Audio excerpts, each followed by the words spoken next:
Part of the intricacies of this new golf course is us learning how to mow it and take care of it and all that kind of stuff. So one of the big challenges is here, where are we going to separate the fairway cut from the approach cut? Because now we have all this connectivity and big wraparound runoffs and all this kind of stuff. This is what I'm talking about. This is 4 green, and the approach wraps all the way around the green and comes up on the backside over here. So typically we have a drain basin in front of each green. That's the outlet drain fall for all of the green's drainage. So what I'm doing now is I'm training the guys, I'm painting these lines here, and everything from here that way is going to be mowed as fairway, and everything here around the green is going to be mowed as approach. And you say, well, what's the difference? The difference is the mowers that we use. These areas in here are smaller units. They're more agile. The cutting units are smaller to get around the greens and make the little turns and things like that. And then you guys have seen the big 5-gang fairway mowers that come out here. So it's agility, but then you get into special circumstances like this next one. So this is hole 2. And the precarious thing about figuring out how we're gonna mow fairways and how we're gonna mow roughs is one fairway right over there cuts through this open gap now and just consumes right around 2 green, front and back, and goes right over to hole number 5. So now we're out here trying to figure out, is this a good line? I don't think so. And so we brought out a machine and we're doing test stripes to figure it all out. How are we going to tie all these cuts into play? Because as you can see, this was just a couple passes with a triplex, a smaller trim mower. You can see how well it stripes. So it's a little bit of an oddity trying to figure out how all of this area ties together. So got to figure all this out. And then we got this big hump right here, which creates a problem because in the morning when it's slick from the dew, trying to mow up this hill creates a problem because the tires spin. So you come around the back of this green, and this is all shortcut, tight. And it goes all the way down to the trees. And how do we tie all of this in? Sure, we can just mow it short and be done with it, but because of the striping capacity of this grass, we want everything to look right as well as play right. So all of this area, it's all fairway cut. This number 2 green is like an island in the middle of this enormous fairway. How do you tie it in, make it look correct? Those are some of the big challenges we have now. The question I get asked all the time right now is, how's the golf course doing and how's the growing going? And this sort of scenario is what represents the overwhelming part of the front 9. And the blotchy areas, like right here, where that golf ball is sitting, it's a little bit greener, color's a little changed. That is, the grass is just not as dense as this. This little patch right here is basically 100%. It's ready to go. The density is at full capacity.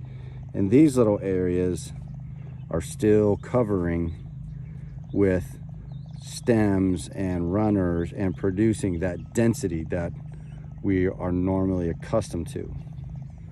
And then you have a few spots like up here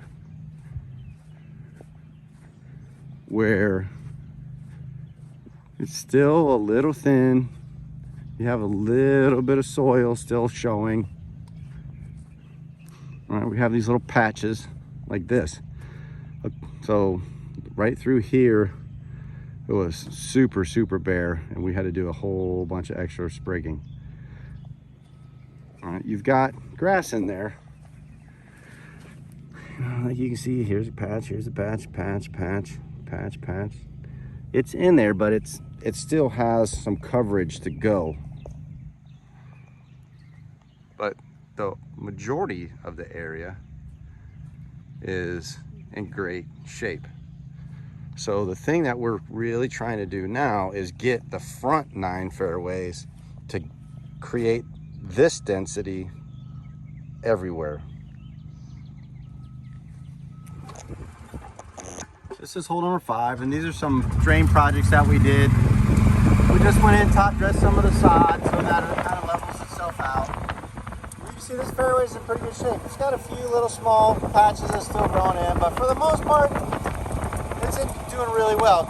Just a few more spaces of thin areas. We got to get that density in there to really create that super smooth surface. Another drain project. All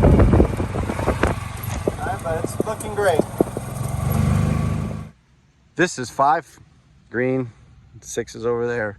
And here's another one where we got to train the guys on how to properly mow. So you got the green, here's our drain basin, here's our line, our delineation line.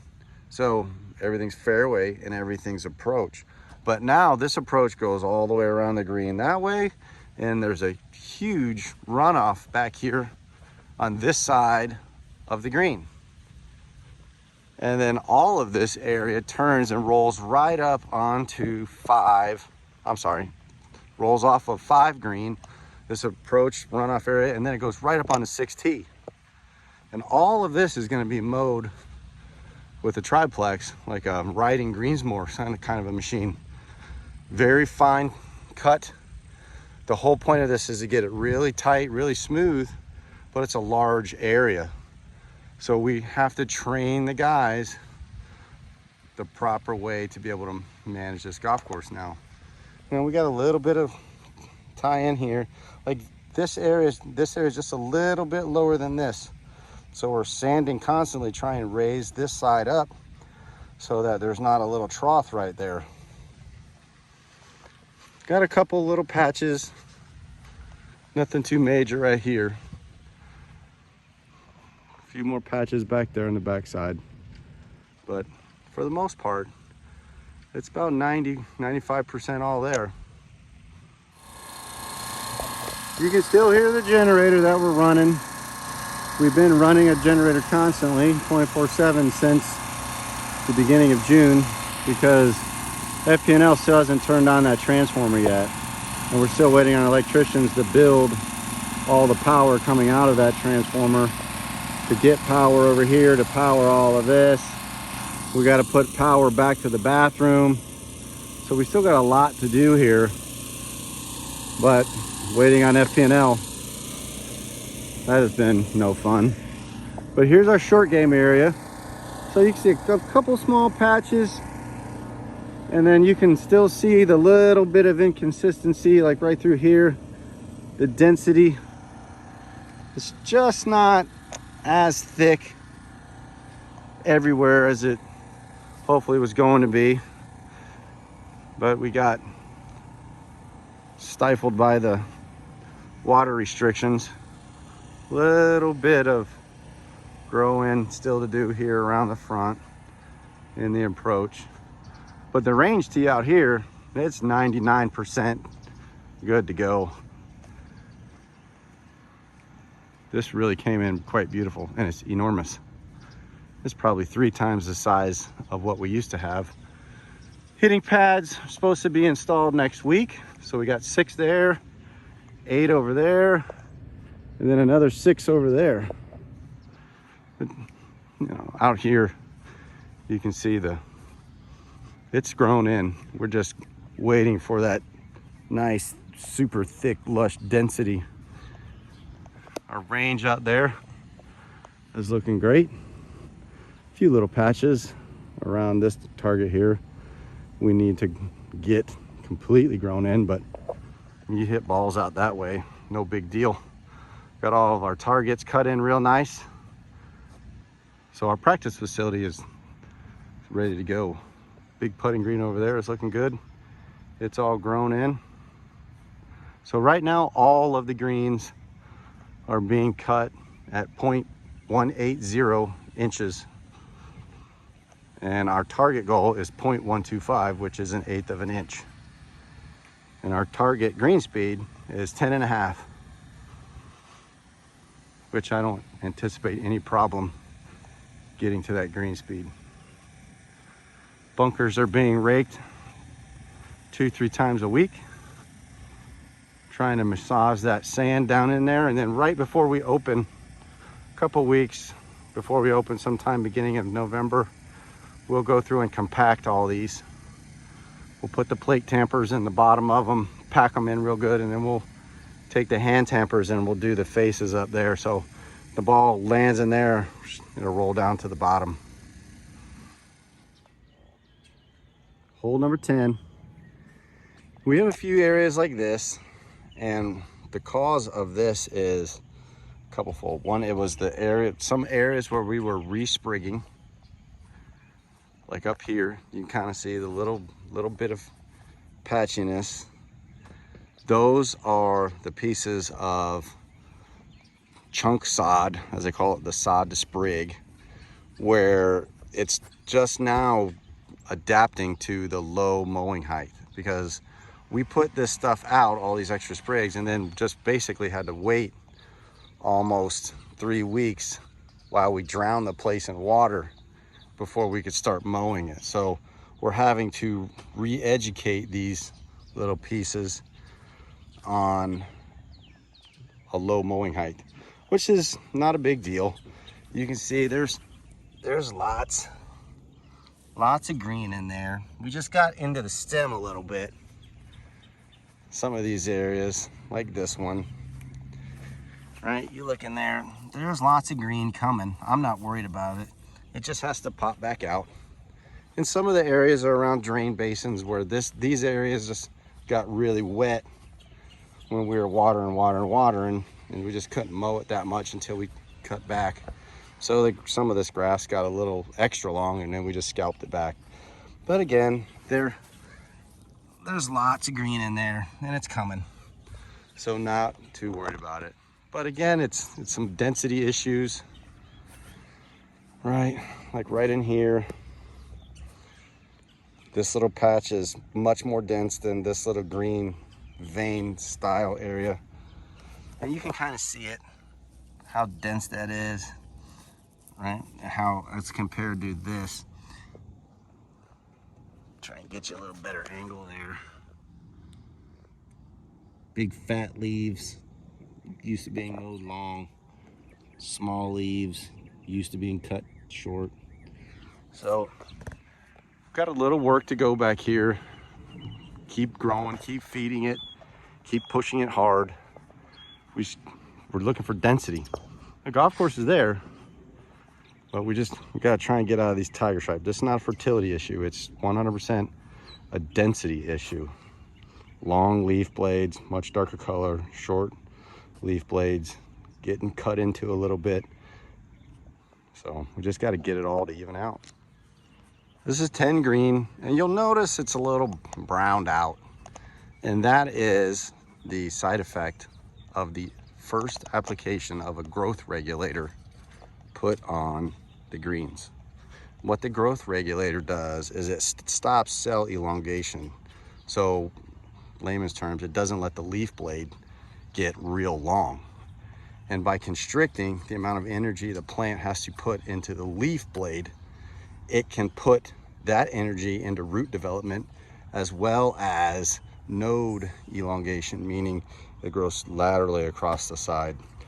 Going around doing a little patching on some of these areas, and although this, I was like, oh, that's in trouble. No, it just has kind of been slowed down so that we can really concentrate on all the other stuff that we are doing on the golf course, like drain projects and trying to train the guys mowing specific patterns and doing this and doing that.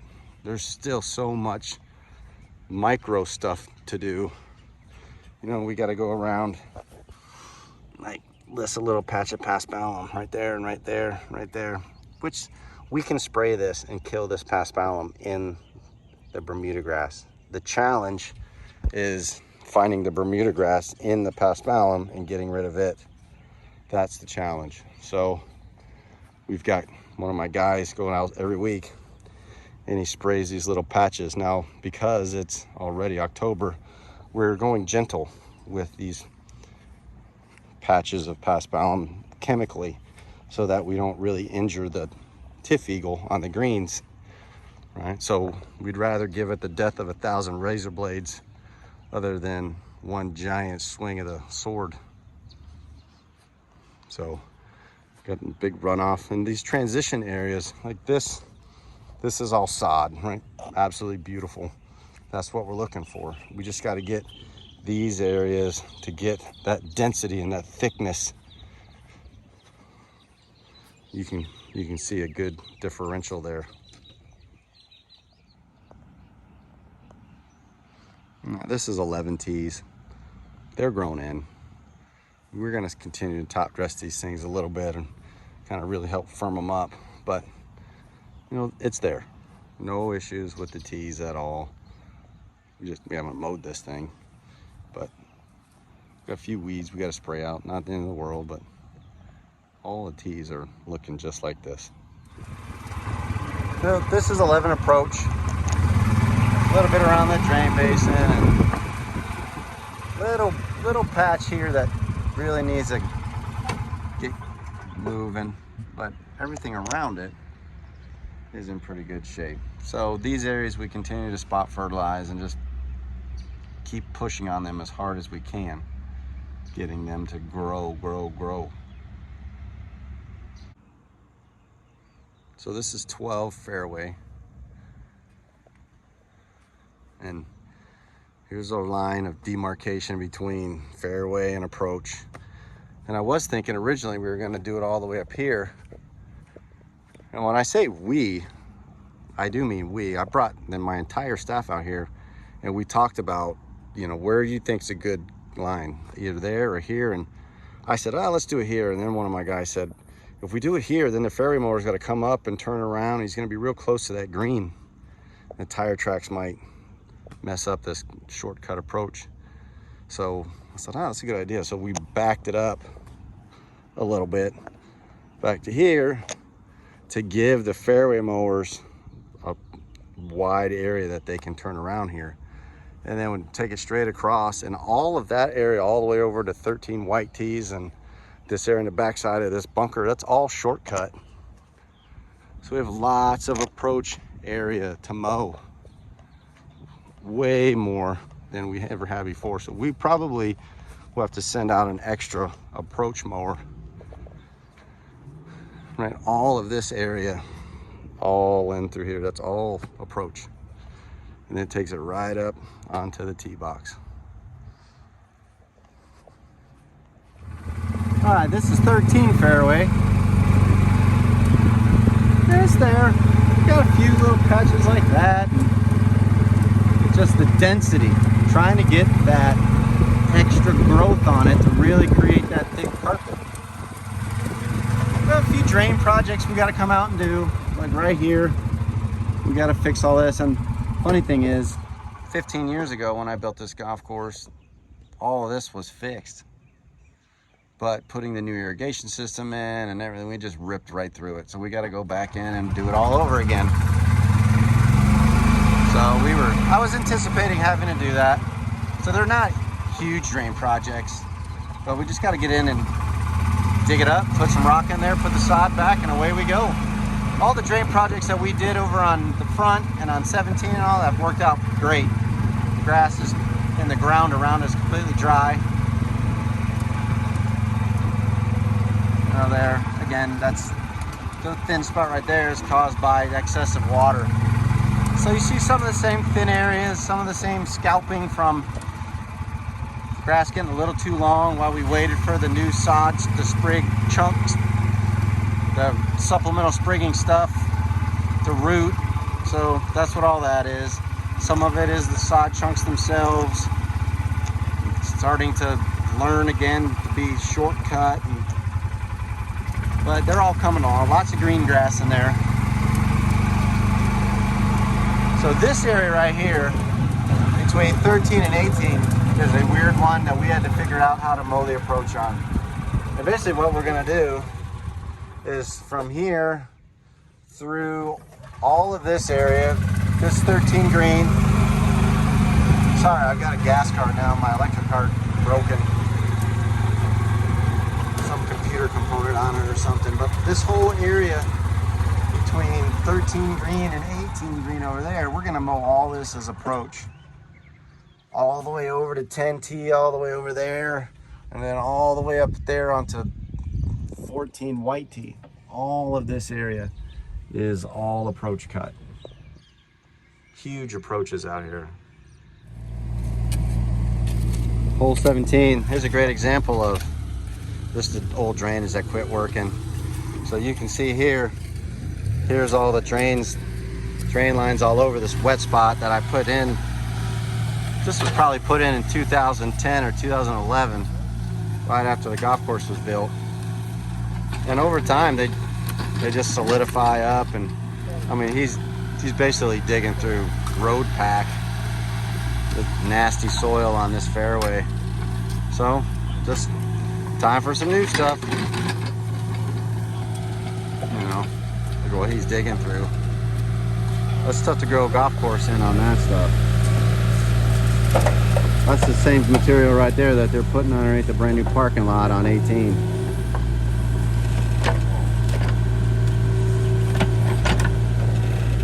That's France, my man right there. One of my new employees. Great hire. And Solomon, he's been with me for a long time. Rodolfo over there. And this is Nino. Nino I hired, he was my first employee I hired as a new superintendent of the Country Club in Naples. Back in 2007, I think it was. Long time ago. 2009. 2009 you started? Yeah. Okay, right after the golf course. Okay. He's been with me a long time. Nasty soil here, stinks.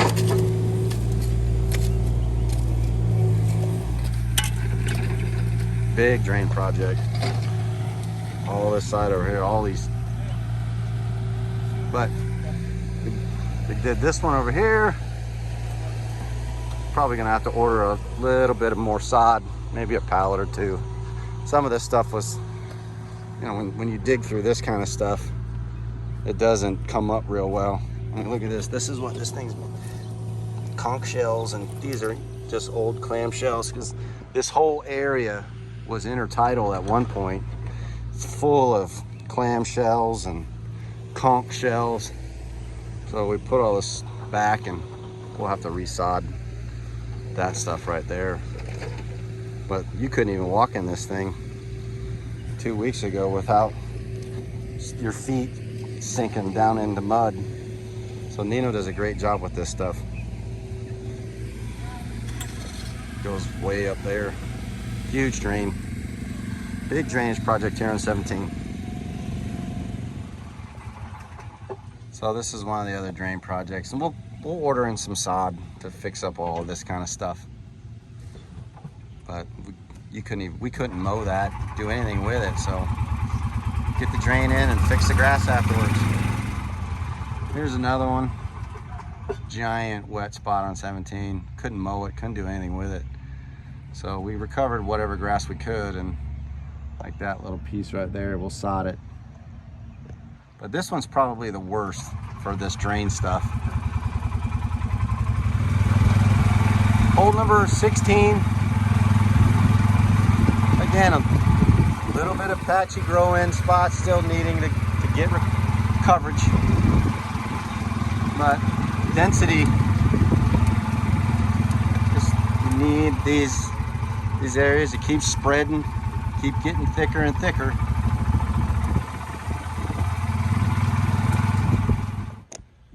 These are 17 tees. These were the very last things to get grassed before the supplemental grassing.